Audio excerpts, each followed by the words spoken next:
درانه کتونکو السلام علیکم. زه محمد سلمان همدرد د حق غږ پښتو چینل خبري لنډیز کې ستاسو کوربه اوس تاسو پام را اړوم د مهمو خبرونو لنډیز. د افغان سولې لپاره د امریکا ځانګړي استازي زلمي خلیلزاد د انډونیزیا د بهرنیو چارو له وزیر سره پر افغان سولې خبرې کړې دي. د انډونیزیا د بهرنیو چارو وزیر ویلي چې له خلیلزاد سره یې په کتنه کې د افغانستان د سولې پروسې په اړه خبرې کړې او د سولې په برخه کې د مرستې ډاډ ورکړی دی. د امریکا د بهرنیو چارو وزیر انټوني بلینکن د ترکیې د بهرنیو چارو له وزیر مولد چاوش اوغلو سره د نورو مسایلو ترڅنګ د افغانستان په اړه پر مهمو موضوعاتو هم خبرې او بحث کړی دی.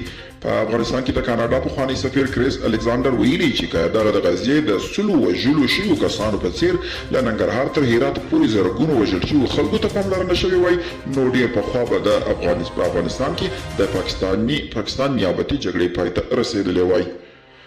او اروزګان کې ځینې میرمنې د مرګ پر بستر پرتې دي خو بیا هم د نارینه اولاد تمه ترې کېږي.